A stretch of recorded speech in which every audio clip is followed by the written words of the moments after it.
On va rentrer dans le vif du sujet et on va aborder la question de qu'est-ce que c'est qu'un projet numérique. Donc, un projet numérique, potentiellement, c'est vraiment beaucoup de choses. Et la plupart des projets numériques, il faut être clair, la plupart des projets numériques sont mal ficelés, et la plupart des projets numériques, notamment en entreprise, notamment dans les très petites entreprises ou dans les très grosses entreprises, eh bien, ces projets, ils chient lamentablement. Et c'est des échecs.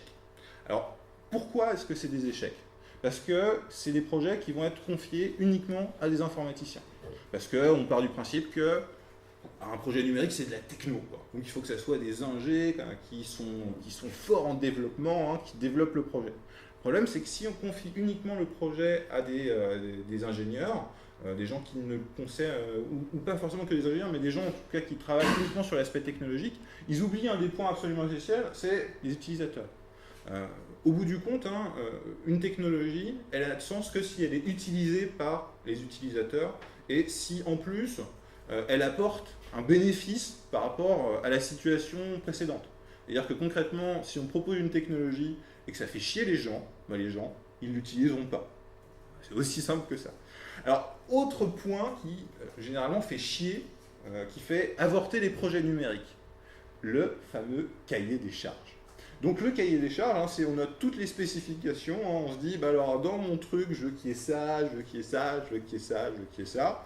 On fait un marché, parce que dans beaucoup de boîtes, il y a des appels d'offres, hein, surtout sur des projets numériques un peu balèzes. Assez rapidement, ça coûte cher, notamment dans une grande ou une très grande entreprise. Donc du coup, on fait un marché, puis il y a une grosse SS2I du genre Capgemini qui va répondre, qui va dire, pas de problème, on sait faire, et puis on va vous faire un truc, mais qui déchire. Qui va répondre mais à fond à vos spécifications, ça va être génial, quoi. Donc ça, c'est la réponse du marché. Et comme généralement, l'objectif du marché, ben, c'est finalement de bien cibler par les prix, ben, on prend la réponse la moins chère. Donc beaucoup de promesses pour un prix parfois assez près du plancher. Sauf qu'un projet numérique complexe, ben, ça chie. C'est-à-dire qu'il y a des bugs, il y a plein de problèmes. Finalement, ce qu'on avait imaginé, ben, ça ne correspond pas aux utilisateurs, on avait mal ficelé le projet. Donc un projet numérique, ce qu'il faut bien comprendre, c'est qu'il faut être capable de le faire aussi évoluer au fur et à mesure qu'on développe le projet. Et donc, avoir une vision extrêmement statique dès le départ du projet, c'est souvent la meilleure manière pour que le projet n'aboutisse pas correctement. Alors, projet numérique que vous aurez sûrement à gérer dans vos différentes expériences de chef de projet numérique, hein, c'est projet de site internet. Donc deux aspects qui seront extrêmement importants, hein, dans un site internet, hein, c'est la visibilité d'une part et l'efficacité marketing d'autre part. La visibilité, c'est la question de comment est-ce que je récupère des visiteurs sur mon site web, parce que le plus beau site internet de la Terre, s'il y a 0 visiteur, il n'a pas beaucoup d'intérêt, hein, quand même. Et puis le deuxième aspect, c'est une fois que vous avez chopé le visiteur, hein, qu'il est sur votre site, comment est-ce que vous faites pour qu'il aille là où vous voulez qu'il aille, pour que, si c'est un site d'e-commerce, bah, ils mettent des trucs dans le panier. Et puis qu'ils en mettent le plus possible, quoi, pour que ça vous rapporte plein de pognon, quoi. Le concept, il est là, quoi. C'est l'efficacité marketing du site web. Et il faut vraiment travailler sur les deux aspects, parce que si vous êtes bon que sur l'un, mais pas sur l'autre, eh ben, ça ne va pas fonctionner. Alors, un projet numérique, ça peut être autre chose, ça peut être une présence sur Facebook. De plus en plus, on vous demandera d'être bon sur les réseaux sociaux, on vous demandera de faire ce qu'on appelle du community management. Le community management, c'est un nouveau métier, hein, c'est un mot qui a de la swag, hein, qui dit bien ce que ça veut dire, c'est-à-dire que les gens qui ont moins de 30 ans ne savent pas ce que c'est qu'un community manager. Bon, pas mal de gens qui ont moins de 30 ans ne savent pas non plus, les gens qui ont plus de 30 ans ne savent pas ce que c'est qu'un community manager, et pas mal de gens qui ont moins de 30 ans ne savent pas non plus exactement ce que c'est. C'est un métier qui s'invente un peu, donc le concept, hein, c'est comment j'anime une communauté, comment je fais en sorte d'augmenter le nombre de fans sur ma page Facebook, comment je fais en sorte de satisfaire, de faire en sorte de fidéliser, qu'ils reviennent sur la page, qu'ils like, parce que le like est absolument au cœur des pages Facebook. J'aurais plein de trucs à vous dire, hein, sur Facebook, mais bon, on n'aura pas le temps, donc on ne traitera pas forcément ces aspects-là. Potentiellement, ça peut être aussi du média, de la vidéo. Là, je suis en train de filmer, cette vidéo va se retrouver sur YouTube, de manière à ce que vous puissiez bénéficier du replay. Et je fais en sorte allez, je ne vais pas trop m'avancer sur les délais, on va dire que dimanche soir, elle sera en ligne. Donc c'est dommage, je ne vais pas pouvoir vous la faire pour ce soir, donc ceux qui ne seront pas là n'auront pas le replay. Mais par contre, ceux qui ne sont pas là, si vous m'envoyez un mail ce soir, ils auront au moins le PowerPoint, quoi. Puis ça sera à vous aussi de leur expliquer les points clés, quoi. Donc, la vidéo, c'est de plus en plus important. Pourquoi? Parce qu'on a plein de choses qu'on peut faire maintenant en vidéo qui, autrefois, coûtaient extrêmement cher. Concrètement, aujourd'hui, on peut faire de la télé avec moins de 5 000 euros. Et je vous le dis parce que moi, je le fais. C'est-à-dire que je retransmets des confs que je fais sur des audiences micro. Hein. C'est-à-dire, le plus gros que j'ai fait, c'est 1000 personnes en live sur des confs qu'on organise. On organise des grosses confs une fois par an, quoi. Et donc, on avait 200 personnes, un peu plus, 250 personnes dans la salle. Et puis, un petit peu moins de 1000, on avait 976 personnes qui ont suivi les confs sur le web. Concrètement, vous pouvez faire de la télé pour moins de 5000 euros. C'est quand même un truc de dingue, quoi. Avant, et quand je dis avant, c'était il n'y a pas longtemps, quoi. Il y a moins de 10 ans, le même matos coûtait 100 000, 150 000 euros, 200 000 euros. Vous imaginez un petit peu? Donc c'est vraiment à la portée aujourd'hui. Si vous bossez dans des collectivités, c'est à la portée d'une collectivité. On peut retransmettre le conseil municipal, on peut retransmettre des débats, on peut faire vraiment des choses très intéressantes qui impliquent le citoyen. Donc ça, c'est pour la collectivité. Si vous êtes dans une entreprise, eh bien, il y a aussi des choses extrêmement importantes et intéressantes à faire pour expliquer différemment le métier de l'entreprise. Et ça sera de plus en plus important, la vidéo, parce qu'aujourd'hui, le référencement web, qu'est-ce qui fait qu'un site web remonte dans le classement? C'est essentiellement basé sur le texte. Parce que Google, ce qu'il aime bien se mettre sous la dent, c'est des mots. Alors, je ne pourrais pas vous parler du référencement aujourd'hui, je n'aurai pas le temps. Ça serait pourtant intéressant, mais bon, il faut faire des choix. Mais concrètement, aujourd'hui, le référencement, ça passe par du texte, ça passe par des backlinks, des liens qui pointent sur votre site web. Je reviendrai un petit peu là-dessus tout à l'heure. Et bientôt, ça ne vous a pas échappé, hein, les smartphones, ils sont déjà capables de comprendre ce que vous leur racontez. C'est-à-dire que vous appuyez sur le bouton synthèse vocale, et puis vous faites « OK Google ». Et à partir de là, le smartphone, il est capable de synthétiser ce que vous dites en texte. Et bien, demain, il sera capable de prendre la vidéo que vous avez faite, de passer l'algo de reconnaissance vocale et donc de transformer du son en texte. Et donc, mettre ce qu'il aime, c'est-à-dire du texte, sous la dent, de manière à générer comme ça une nouvelle dimension de référencement. Ça, c'est super, super intéressant. C'est pas encore, en production chez Google, c'est-à-dire que YouTube ne fonctionne pas encore comme ça. Je ne pourrais pas non plus vous aborder le sujet de comment fonctionne le référencement sur YouTube.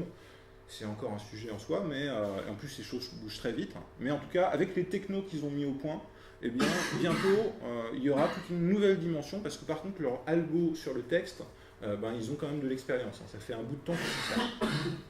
Donc la vidéo, de plus en plus intéressante, de moins en moins chère, avec des capteurs toujours plus performants. Donc concrètement, un D70 de Canon comme ça vaut 1200 euros. Hein. Donc 1200 euros, bon, c'est cher quand on est étudiant. Quand on est une boîte, c'est plus rien du tout, quoi. Bon, par contre, pour faire de la bonne vidéo, il faut une bonne cam, un bon capteur. Il faut aussi du son. Le son, c'est absolument essentiel. Hein. Une vidéo avec un son qui chie, de toute façon, vous regardez des vidéos sur YouTube. Hein. Quand le son est vraiment dégueulasse, concrètement, vous ne regardez pas la vidéo jusqu'au bout. Une vidéo aussi, c'est aussi une écriture à part entière. On n'écrit pas de la vidéo comme on écrit du texte. Donc il faut être en mesure aussi de faire des vidéos qui s'adaptent aux attentes des utilisateurs. C'est un sujet qu'on va plutôt aborder aujourd'hui. Donc ça sera intéressant. Et puis on l'abordera beaucoup plus vendredi prochain. Donc, voilà pour la vidéo. Bon, si vous bossez en entreprise, il y a fort à parier qu'à un moment donné, vous devrez travailler sur des applications métiers. Donc les applications métiers, concrètement, qu'est-ce que c'est? L'application métier par excellence, c'est l'email. Gérer les emails dans une boîte, c'est absolument crucial. Mais il y en a plein d'autres. Concrètement, dans une boîte, la relation client, c'est super important. Être capable de savoir que tel client a acheté tel bidule à tel moment. Parce qu'en plus, si on connaît à peu près les cycles d'achat, ça veut dire qu'il a acheté une brosse à dents à ce moment-là. On sait à peu près le temps que met à s'user une brosse à dents. Donc on va lui faire une bonne petite pub pour achète une brosse à dents dans 1 mois et demi, 2 mois, de manière à ce qu'il réachète une brosse à dents. Donc ça, c'est la notion de cycle d'achat appliqué à la brosse à dents. Donc concrètement, un CRM, ça te permet comme ça d'identifier les dates et de pouvoir croiser comme ça avec les cycles d'achat pour faire des campagnes de communication adaptées au moment où ça va bien. Et alors beaucoup de boîtes aujourd'hui ne sont pas encore au niveau de la CRM. Donc CRM, c'est pour Customer Relationship Management. Donc gestion de relations clients en français concrètement. Et donc de plus en plus, vous aurez à réfléchir sur des projets de CRM, parce qu'aujourd'hui en Normandie, pour vous donner un état des lieux, il y a à peine une boîte sur trois qui a un CRM. Donc ça veut dire que les trois quarts, ils ont pas. Donc applications métiers, il y en a plein, je ne vais pas pouvoir rentrer dans les détails, parce qu'il y en a vraiment beaucoup.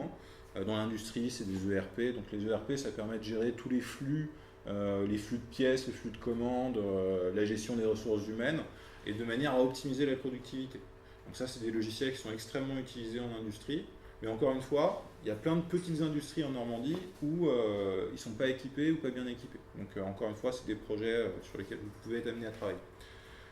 Des applications mobiles ou tablettes, ça vous a pas échappé. S'il y a un truc qui a énormément évolué depuis 5 ans, c'est l'explosion du nombre de smartphones et de tablettes. C'est un truc de dingue. Et les technos sont hyper matures.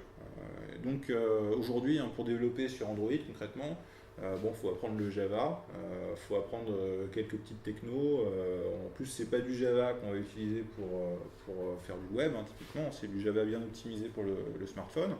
Mais bon, c'est pas sorcier. Il y a plein de trucs qui permettent d'apprendre le Java. Il y a des MOOC qui sont plutôt bien faits qui permettent d'apprendre le Java. Il y a plein de tutos vidéo.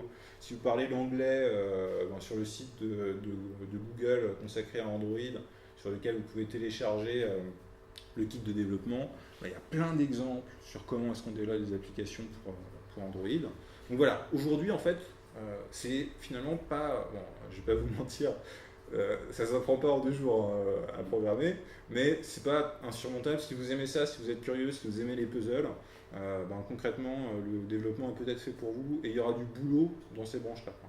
Donc ça sera intéressant. Et puis surtout, ce qui est génial, c'est que ces périphériques mobiles, les smartphones, les tablettes, ça s'interface avec plein de capteurs qui sont aujourd'hui plus chers du tout. Typiquement, Texas Instruments, depuis déjà 2-3 ans, a sorti un petit module de capteur Bluetooth qui communique nickel avec Android ou avec Linux, et pour moins de 35 $. Vous avez quoi dans ce truc? Il y a un magnétomètre, il y a un accéléromètre, il y a un capteur de température, bref, et en plus qui peut être utilisé en milieu industriel. Donc vous voyez le coût des capteurs, ce qui il y a encore quelques années coûtait un bras, c'était extrêmement cher, et ça s'est totalement effondré. Donc ça veut dire quoi? Ça veut dire que potentiellement en interfaçant une tablette ou un smartphone avec des capteurs, ou vous connaissez peut-être l'Arduino ou les Raspberry, ça vous dit quelque chose? Donc un Arduino ou Raspberry, c'est des petites cartes électroniques, en fait c'est des ordinateurs, il y a toutes les bases pour un ordinateur, ça fonctionne sous Linux. Et ça coûte 35 $ encore une fois. Et vous pouvez comme ça interfacer votre petite carte électronique dans un boîtier que vous allez imprimer avec une imprimante 3D, interfacer avec des capteurs et faire un prototype qui autrefois coûtait hyper cher. C'est-à-dire qu'aujourd'hui, faire un petit proto, vous connaissez Nest? Nest, c'est comment ça s'appelle, le truc pour régler les climatiseurs. Et les radiateurs, c'est la solution qui a été rachetée par Google. Donc c'est une solution intelligente pour gérer le confort de température dans les logements. Donc ça a été racheté par Google parce que c'est un truc énorme, c'est un super gros marché. Et concrètement, vous pouvez vous bricoler votre truc, vous pouvez pour moins de 100 $. Ce sera moins joli qu'un Nest, mais ça fonctionnera. Puis il y a tous les plans sur le web.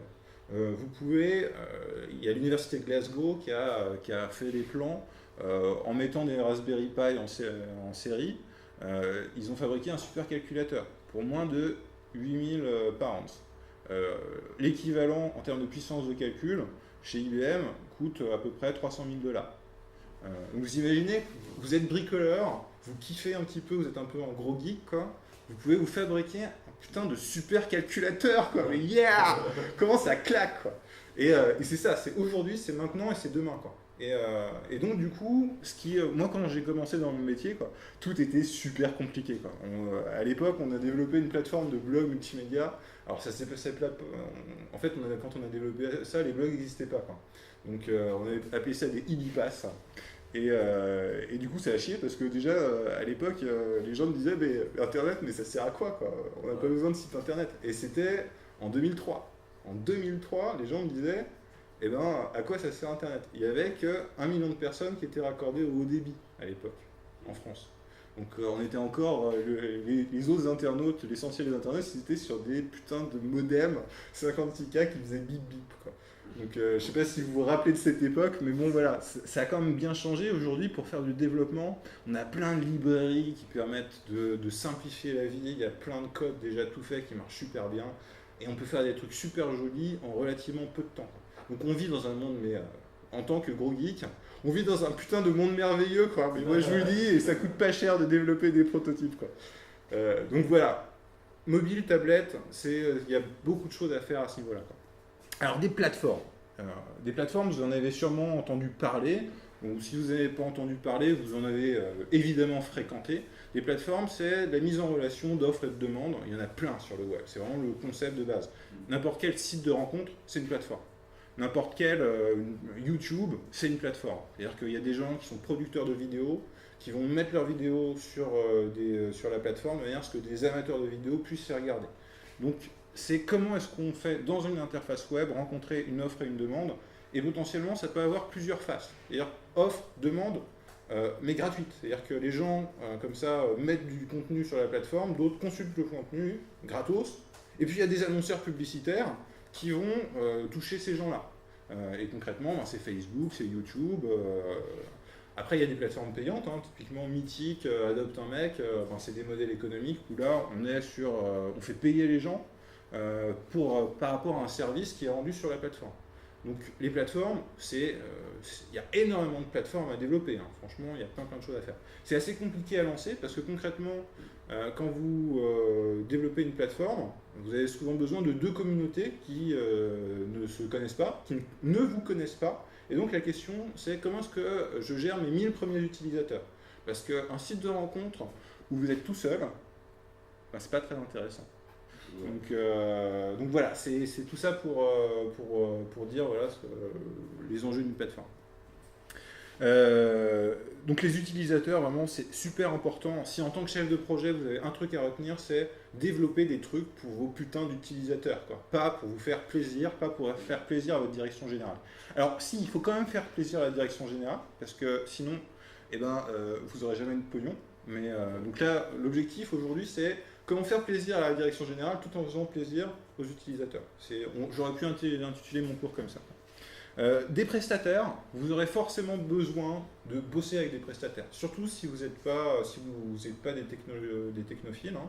Si vous ne maîtrisez pas les technos, et même si vous maîtrisez les technos, personne ne maîtrise toutes les technos utiles pour développer une application. Personne. On est forcément, à un moment donné, on a besoin de se spécialiser, on a besoin de s'associer. Donc du coup, vous allez devoir savoir qu'est-ce que moi je peux faire avec mes compétences et qu'est-ce que je dois sous-traiter. C'est hyper important parce que ça va impacter directement le coût de réalisation de votre projet. Et il va falloir en plus être capable de discuter avec le langage commun qui fait que votre prestataire déjà va pas chercher à vous entuber parce que vous êtes un gros noob. Ça existe, hein.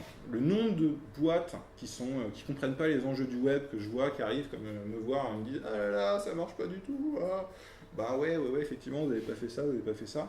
Et comme les gens en fait ne comprennent pas, ils arrivent, ils ont des idées. Moi, je veux un site internet, je veux plein de gens sur mon site internet. Alors par contre, comment on fait? C'est votre boulot. Sauf que le prestataire, il est juste capable de faire du développement web, mais pas de faire de référencement, par exemple. Et bien, du coup, il va manquer une brique essentielle dans le projet. Donc du coup, c'est important de comprendre quels sont l'ensemble des briques à réunir pour que la maison s'écoule pas. C'est quand même utile, hein. Faire l'analogie avec du bâtiment, si on construit le toit avant de construire les murs, il y a un truc qui n'a pas marché, quoi. Le web, c'est la même chose. On a besoin de faire travailler plusieurs métiers ensemble. Exactement comme une maison, hein. Il va y avoir les gens qui vont s'occuper des murs, il va y avoir les gens qui vont s'occuper de la charpente, les gens qui vont s'occuper du toit, les gens qui vont s'occuper de l'aménagement intérieur. Franchement, la métaphore fonctionne hyper bien, quoi. C'est-à-dire que concrètement, il y a des développeurs qui vont s'occuper de l'interface, du back-office, hein, de toute la partie calcul, toute la partie base de données. Mais ça, c'est pas beau, hein. De base, hein, il va falloir le rendre joli. Il va falloir faire des jolis formulaires, il va falloir avoir des gens qui sont à la fois graphistes, mais qui sont capables d'utiliser les langages de programmation de mise en forme, hein. C'est-à-dire que si j'utilise votre niveau au niveau développement informatique, vous avez fait un peu de développement informatique? Non, pas du tout. Donc HTML, c'est le langage qui interprète le navigateur. Donc ça, grosso modo, c'est très descriptif comme langage. On peut faire un site que en HTML, mais il sera statique et il sera pas beau. Parce que le HTML tout court, ça suffit juste à renseigner au navigateur, dire ça c'est un titre, ça c'est une vidéo, ça c'est un paragraphe. Donc voilà, ça c'est le HTML. Après, il y a un autre langage, si vous voulez rendre les choses jolies, il y a deux langages qui sont intéressants. Le premier langage, c'est le CSS. Le CSS, ça permet de disposer des blocs, de faire une interface sympa, jolie, de gérer les couleurs. Donc là, le CSS, c'est plutôt un web designer qui va s'en occuper. Puis il y a un autre truc aussi qui est important pour rendre joli, c'est le JavaScript. Alors attention, JavaScript n'est pas Java. C'est deux langages qui n'ont rien à voir, c'est vraiment deux technos très différentes.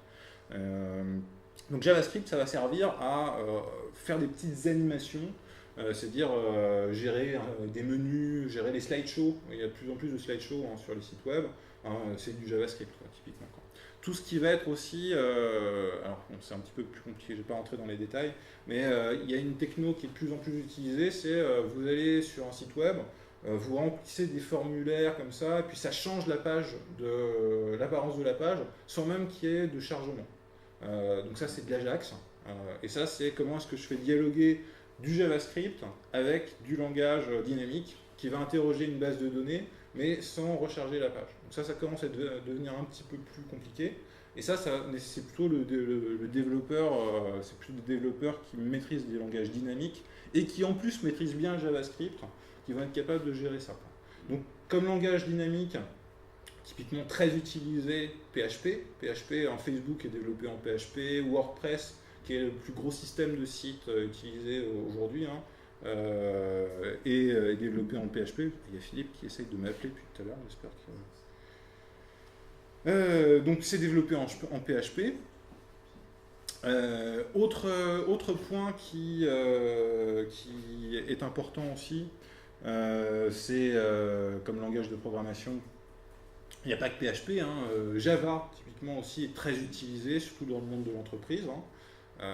Et puis du coup, le langage dynamique, à quoi ça sert? Ça sert à aller interroger des bases de données et à faire des calculs. Et du coup, pouvoir dire sur telle page, il y a ce truc, il y a ce truc, il y a ce truc qui doit s'afficher avec tel truc que je suis allé chercher, telle information que je suis allé choper dans la base de données. Donc grosso modo, c'est ça le principe.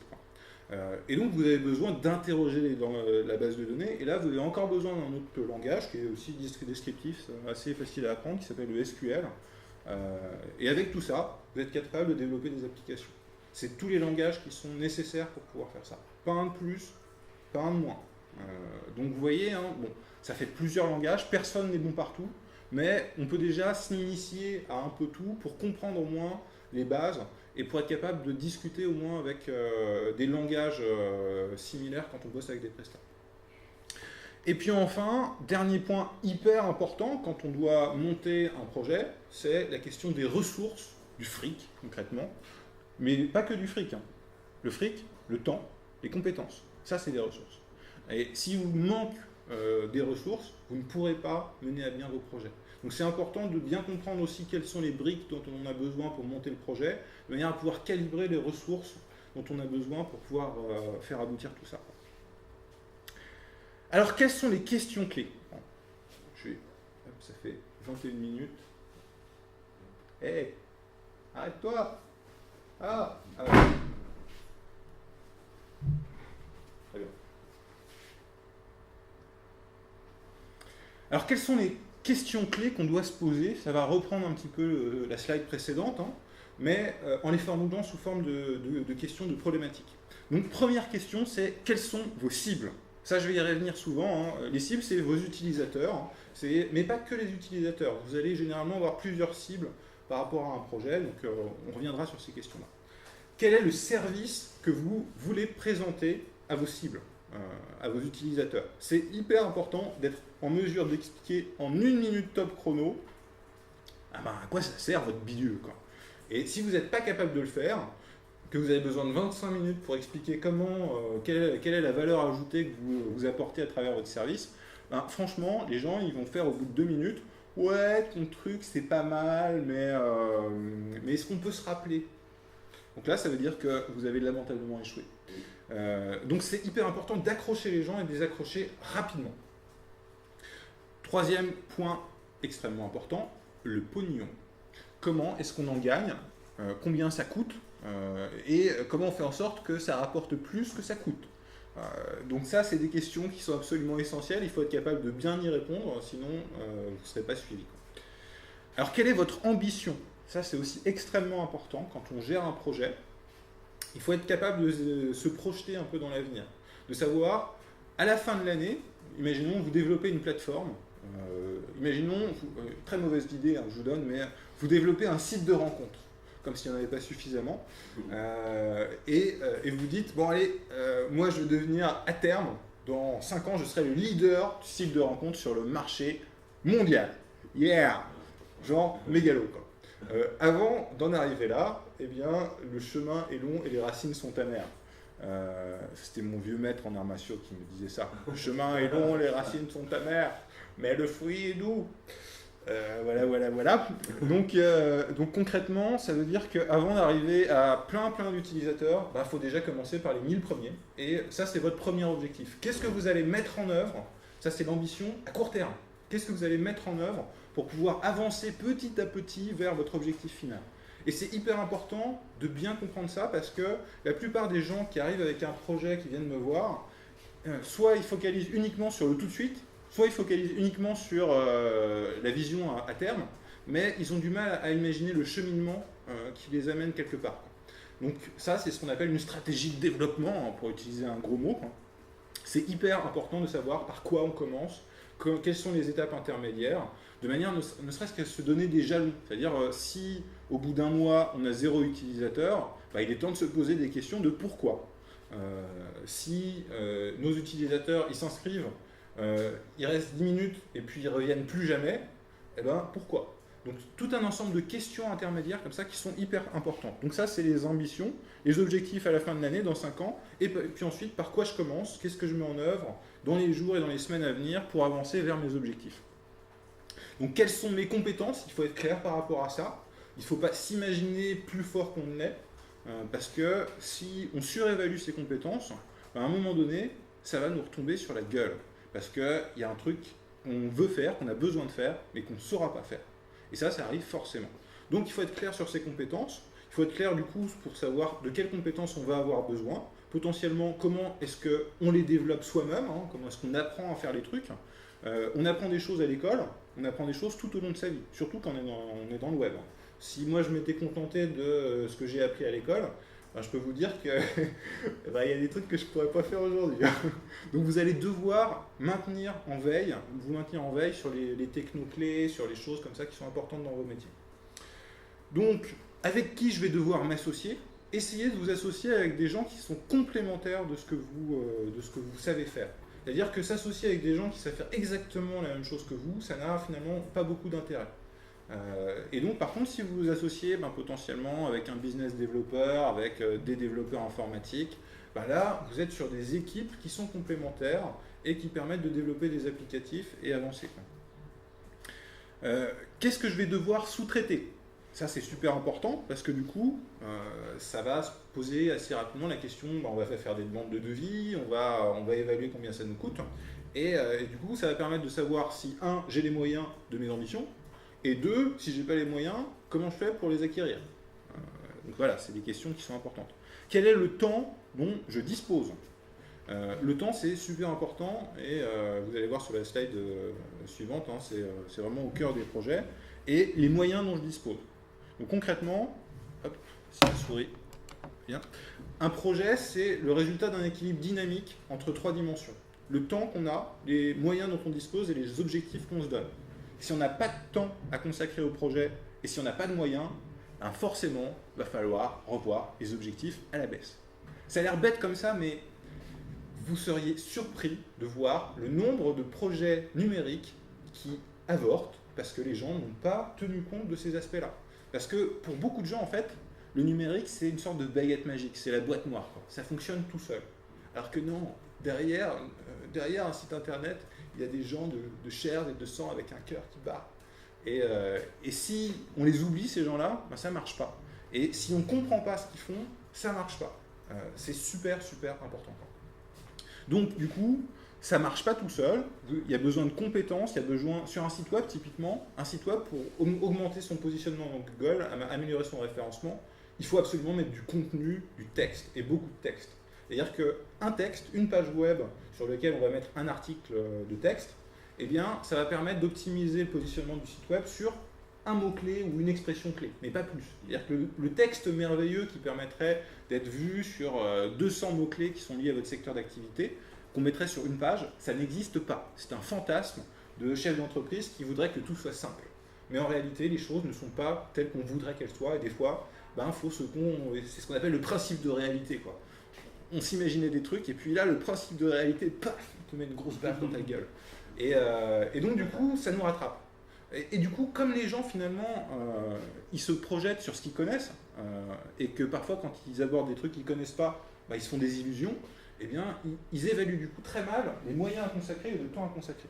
Et pour vous donner une petite anecdote, donc, sur des questions de sécurité, donc je ne vous dirai pas quelle entreprise, mais donc j'intervenais en audit de sécurité, et puis là, une personne me dit, ouais, alors en fait, moi, chef d'entreprise, moi en fait, quand je surfe sur Internet, je ferme le plus vite possible la fenêtre du navigateur, parce que potentiellement, le pirate informatique pourrait passer par la fenêtre du navigateur. Et ouais, le chef d'entreprise. Donc du coup, vous imaginez bien que, donc évidemment, c'est pas par la fenêtre du navigateur que le pirate il entre sur l'ordinateur. Ça n'a absolument rien à voir, mais par contre, vous voyez bien le cheminement logique. C'est-à-dire que le voleur, dans la vraie vie, il va rentrer par la fenêtre. Donc le méchant pirate informatique qui veut vraiment énormément de mal, il va rentrer par la fenêtre du navigateur. On projette des choses qu'on connaît sur des trucs qu'on ne connaît pas, et forcément, c'est ce qu'on appelle une illusion, concrètement. Les gens se font énormément d'illusions, et comme c'est le chef d'entreprise, comme c'est potentiellement votre supérieur hiérarchique, vous imaginez bien que sa stratégie pour le numérique, pour la conquête du web, elle ne sera pas forcément très adaptée. Donc votre rôle, ça sera aussi d'être en mesure de lui donner des éléments, de lui donner des jalons, pas lui dire directement mais t'es un gros connard en fait, tu comprends rien quoi. Si vous lui dites ça, évidemment ça va mal se passer quoi.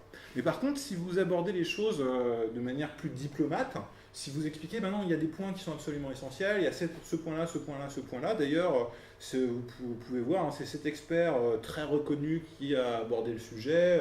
Donc, il faut être capable d'être à la fois concis mais clair, de manière à donner de la visibilité, donner de la capacité de sortir des illusions qu'on a pour commencer à penser à un vrai projet informatique avec le temps dont vous avez besoin et les moyens dont vous avez besoin. Parce que si vous ne faites pas ça, si vous ne faites pas œuvre de pédagogie, eh bien, votre chef d'entreprise, il vous dira « Bon, alors en fait, on a besoin d'un site internet, on voudrait vendre à peu près 300 000 euros de chiffre d'affaires à la fin de l'année. Et puis du coup, ça serait bien aussi d'être présent sur Facebook, parce que Facebook, c'est quand même pas mal. Et puis, j'ai entendu parler d'un truc qui s'appelle Twitter, je crois. Puis YouTube aussi, hein. Tout le monde est sur YouTube maintenant, donc voilà. Hein. Et puis voilà, t'es tout seul. Hein. Tu sais faire? Ouais, tu sais faire. Ok. Je veux ça, je veux des résultats pour dans un mois. Bon, là, évidemment, vous imaginez bien que c'est pas possible. Donc il faut être capable de dire non, je vais avoir besoin de temps, je vais avoir besoin de moyens. Mais il va falloir aussi être capable d'aborder ça sous un angle rationnel. Et d'être capable de dire j'ai besoin de ça, de ça, de ça, de ça, et on pourra obtenir tel type de résultat, et on aura tel moment, tel jalon qu'on pourra contrôler pour voir qu'on est sur la bonne progression. Parce que ça rassure énormément. Donc il faut être capable comme ça vraiment de concevoir les objectifs, le temps et les moyens, et ça donne un projet.